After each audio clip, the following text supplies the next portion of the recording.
جو لوگ کہتے ہیں نا قربانی جائز نہیں ہے، انہی کے گھر سے ثابت کرنے لگا ہوں قربانی جائز ہے۔ بھینس گائے ہی کی قسم ہے، بھینس میں 7 آدمی شریک ہو سکتے ہیں قربانی کے لیے، تو اس کا مطلب یہ فتویٰ تبھی دے رہے ہیں نا ان کے نزدیک بھینس کی قربانی جائز ہے۔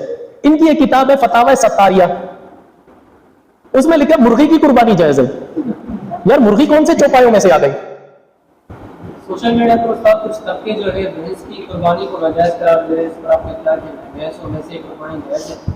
آپ نے بہت اچھا سوال کیا۔ واقعی آج کل سوشل میڈیا پر کچھ لوگ جو ہیں وہ یہ سوچے چھوڑ رہے ہیں کہ بھینس کی قربانی جائز نہیں ہے، یہ ان کا کہنا غلط ہے۔ بڑا طبقہ یہ ہے جو کہتا ہے کہ بھینس کی قربانی جائز ہے، ایک چھوٹا قلیل طبقہ آٹے میں نمک کے برابر ہے، وہ یہ شوشے چھوڑتا ہے کہ بھینس کی قربانی جائز نہیں ہے۔ لیکن جس نے فتنہ مچانا ہو نا، وہ چاہے چھوٹا بھی ہو مچا لیتا ہے۔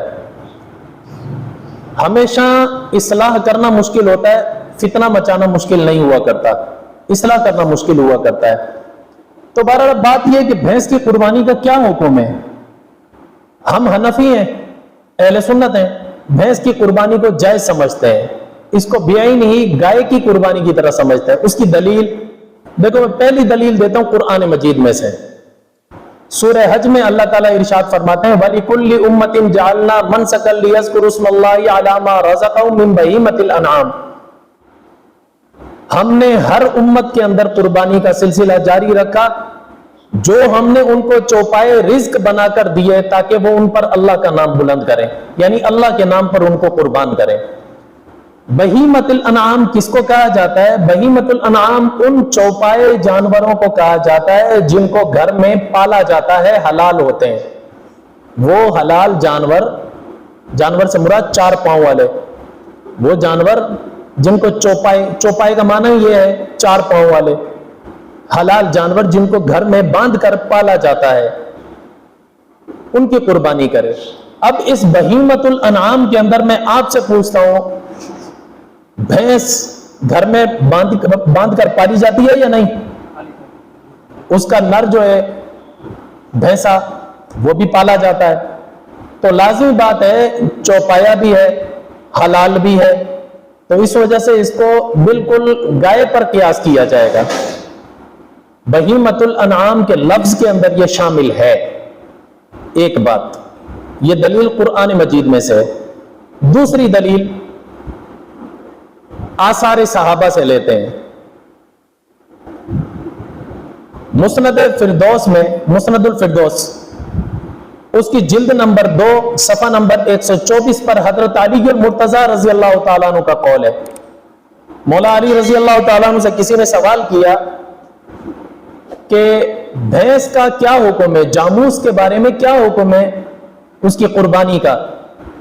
تو مولا علی رضی اللہ تعالیٰ نے فرمایا بھینس میں 7 افراد شریک ہو سکتے ہیں۔ اب اگر بھینس کی قربانی جائز نہ ہوتی تو حضرت علی المرتضیٰ رضی اللہ تعالیٰ عنہ 7 آدمیوں کے جائز ہونے کا فتویٰ دیتے؟ اس سے پتہ چلا کہ نبی صلی اللہ علیہ وسلم کی شریعت کو سمجھنے والے سب سے زیادہ صحابہ تھے، اور صحابہ میں سب سے زیادہ علمی شخصیت جس کو علم کا باب کہا گیا وہ حضرت علی المرتضیٰ رضی اللہ تعالیٰ عنہ، وہ علم کا دروازہ کھول رہے ہیں۔ وہ کہہ رہے ہیں کہ جاموس میں 7 آدمی شریک ہو سکتے ہیں، جاموس بھینس کو کہتے ہیں، بھینس میں 7 آدمی شریک ہو سکتے ہیں قربانی کے لیے، تو اس کا مطلب یہ فتویٰ تبھی دے رہے ہیں نا ان کے نزدیک بھینس کی قربانی جائز ہے۔ اچھا، دوسرا اثر، بہت بڑے تابعی ہیں امام حسن بصری رحمت اللہ علیہ، ان کا قول مصنف ابن ابی شیبہ جلد نمبر 4 صفحہ نمبر 357 پر درج ہے۔ ان سے پوچھا گیا جاموس کا کیا حکم ہے، جاموس بھینس کو کہتے ہیں، بھینس کا کیا حکم ہے؟ تو امام حسن بصری رحمت اللہ علیہ فرماتے ہیں جاموس بقرہ ہی کی قسم ہے، یعنی گائے ہی کی قسم ہے، تو جب گائے کی قسم ہے تو اس کو قربانی میں بھی وہ اس کے احکام وہی ہوں گے۔ 2 دلیلیں ہو گئی۔ تیسری چیز،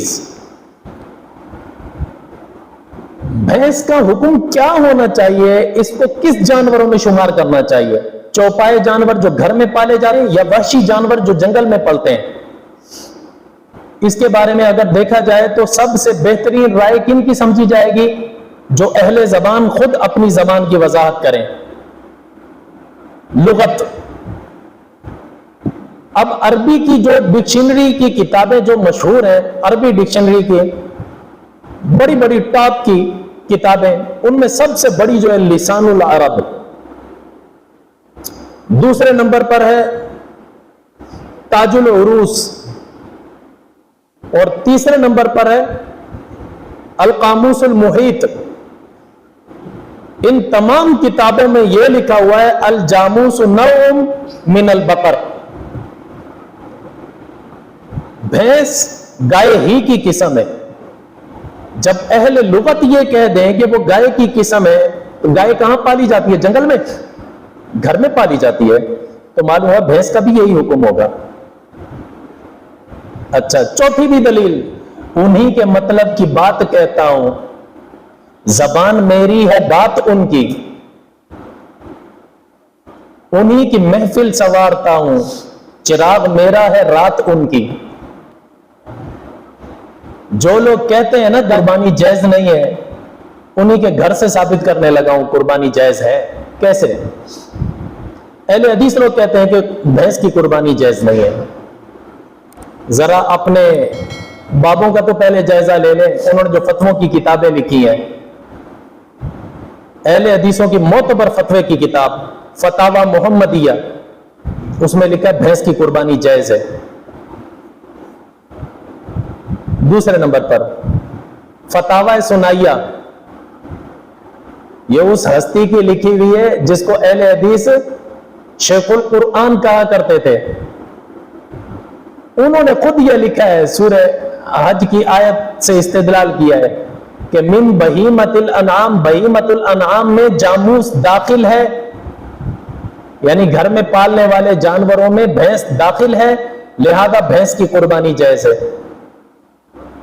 اچھا، فتاوی نظیریہ، یہ اس ہستی کی لکھی ہوئی ہے جس کو اہل حدیث اپنا بانی سمجھتے ہیں، جو اہل حدیث مسلک کی بنیاد سمجھا جاتا ہے، جس کو شیخ الکل کا ٹائٹل دیا ہوا ہے انہوں نے، اس نے فتاوی نظیریہ میں لکھا ہے کہ بھینس کی قربانی جائز ہے۔ یہ تو پرانے فتاوی ہے نا، اب موجودہ دور کا فتویٰ کی کتاب، اس کا نام ہے فتاوی علماء حدیث، اس میں فتویٰ موجود ہے۔ ویسے انہوں نے بڑی لمبی بحث کی ہے بھینس کی قربانی جائز ہے یا نہیں ہے، آخر میں جا کر انہوں نے فتویٰ اس بات پر دیا ہے بھینس کی قربانی جائز ہے۔ اور اس فتوے کو اب بھی ان کے ایک عالم محدث زندہ ہے، مولانا زبیر علی زئی مرزا، انجینئر بھی اکثر کر کے اس کے حوالے دیا کرتا ہے، اس نے بھی اپنی مہر ثبت کی ہے کہ ہاں بھینس کی قربانی جائز ہے۔ ایک بات اور یاد آ گئی، ان کی ایک کتاب ہے فتاوی ستاریہ، اس میں لکھا مرغی کی قربانی جائز ہے۔ یار مرغی کون سے چوپایوں میں سے آ گئی؟ من بہیمت الانعام میں داخل ہے، بھینس کو نکال رہے من بہیمت الانعام سے، اور مرغی کیسے داخل ہو گئی؟ وہ تو 2 پاؤں والی ہے، چوپائی تو ہے نہیں، 4 پاؤں والی تو ہے نہیں، شاید ان کی مرغیاں 4 پاؤں والی ہوگی۔ اس میں لکھا ہے مرغی کی قربانی جائز ہے۔ بتاؤ یار، اپنے گریبانوں میں جھانکتے نہیں، دوسروں کے اوپر اعتراض ہے۔ اصل بات یہ ہے کہ من بہیمت الانعام میں بھینس داخل ہے، آثار صحابہ بھی یہی بتلاتے ہیں، اور لغت بھی یہی بتلاتی، اور خود ان کے فتاوی بھی یہی بتلاتے ہیں۔ باقی وہ کس بنا پر کہتے ہیں کہ جائز نہیں ہے، ان کی بھی سن لو۔ وہ اول تو وہ یہ کہتے ہیں کہ اللہ تعالیٰ نے بہیمت الانعام کی تفصیل جو ہے نا وہ سورہ انعام کے اندر خود ذکر کر دی ہے، وہ 8 قسم کے جانور ہیں، من الضأن اثنین ومن الماعز اثنین، ایک آیت میں، دوسری میں ومن الابل اثنین ومن البقر اثنین، دمبا دمبی، بکرا بکری، گائے بیل، اونٹ اونٹنی، سمجھے نا؟ تو کہتے ہیں کہ اللہ تعالیٰ نے خود یہ وضاحت کر کے بتلا دیا ہے ان جانوروں کو بہیمت الانعام کہا جائے گا، ان کے علاوہ نہیں کہا جائے گا۔ اس کا جواب بھی ہاتھ کے ہاتھ سن لو، ان عقل کے اندھوں کو یہ نظر نہیں آیا، وہاں پر اللہ تعالیٰ نے یہ وضاحت تھوڑی کی ہے کہ بہیمت الانعام ان کو کہا جاتا ہے، حسر والا معنی کسی ایک لفظ میں بھی نہیں ہے کہ صرف بہیمۃ الانعام یہ قسم ہے، اس سے باہر اور کوئی نہیں ہے، ایسا ہے ہی نہیں۔ دوسری بات، سورہ انعام میں اللہ نے قربانی کا ذکر ہی نہیں کیا۔ میں چیلنج کر کے کہتا ہوں ایک لفظ بھی قربانی کے متعلق دکھا دو۔ سورہ انعام میں قربانی کا تذکرہ ہی نہیں ہے، قربانی کا تذکرہ سورہ حج میں ہے۔ اچھا، پھر وہاں پر اللہ تعالیٰ نے جانوروں کے نام کیوں لیے؟ وہاں اس وجہ سے لیے سورہ انعام کے اندر اللہ تعالیٰ نے بکریاں، دمبے، گائے، اونٹ، ان کے نر مادہ ٹوٹل 8 بن جاتے ہیں، ملا لیں تو ان جانوروں میں سے اس وقت کے کفار وہ تقسیم کیا کرتے تھے، کسی جانور کو وہ لقب دے دیتے تھے، یہ حام ہے، یہ صاحبہ ہے، یہ وسیلہ ہے، وسیلہ صاد سے وہ نام دیا کرتے تھے، اس جانور، یہ جانور آج سے وسیلہ ہے، یہ جانور آج سے حام ہے۔ کیا مطلب ہوتا تھا؟ یعنی وہ اپنی مرضی سے ایک اونٹ کو کہہ دیتے تھے یہ حام ہے۔ اب کیا مطلب اس کا؟ اس کو ذبح کر کے کھانا اب کسی کے لیے جائز نہیں ہے، یہ ہمارے بتوں کے لیے آزاد ہو گیا۔ ایک صاحبہ کہا جاتا، بھائی اس کا کیا مطلب ہے؟ یعنی اس جانور کو آزاد چھوڑ دیا گیا، اب اس پر سواری نہیں کرنا، سواری کرنا حرام ہے۔ اللہ تعالیٰ نے یہ کہا یہ جانور پیدا میں نے کیے ہیں، حلال میں نے کیے ہیں، تم کون ہوتے ہو یہ تقسیم کرنے والے؟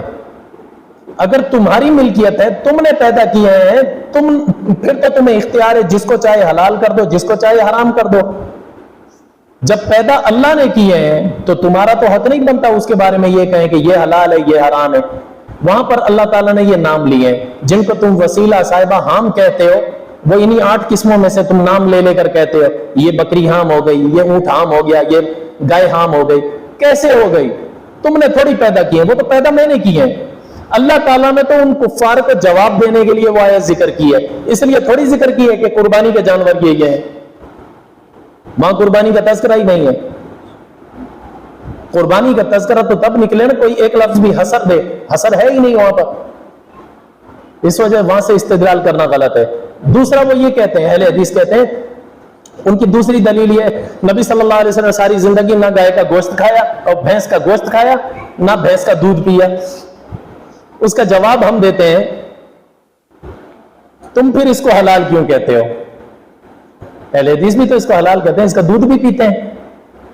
پھر یہ کہو نا بھائی اگر نبی نے گوشت بھی نہیں کھایا، دودھ بھی نہیں پیا، لہذا قربانی اس کی جائز نہیں۔ پھر یہ بھی کہو نا نبی نے گوشت بھی نہیں کھایا، دودھ بھی نہیں پیا، وہ حرام ہے، لہذا ہم اس کا دودھ بھی نہیں پیئیں گے، اس کا گوشت بھی نہیں کھائیں گے۔ یہ اعلان نہیں کرتے، آدھی بات لے لی یہودیوں کی طرح، آدھی چھوڑ دی۔ ہے حلال لیکن قربانی نہیں ہوگی کیونکہ نبی نے نہیں کھایا، تو پھر حلال بھی ہونے کا فتویٰ نہ دو نا اس کا۔ جب نبی نے نہیں کھایا تو پھر سب کے لیے مطلق ہونا چاہیے نا یہ حکم۔ یہ عجیب دو رنگی ہے ان کی۔ اس وجہ بہرحال ہماری دلائل جو ہے نا وہ قوی ہیں، بھینس کی قربانی بالاتفاق جائز ہے۔ اور کوئی سوال؟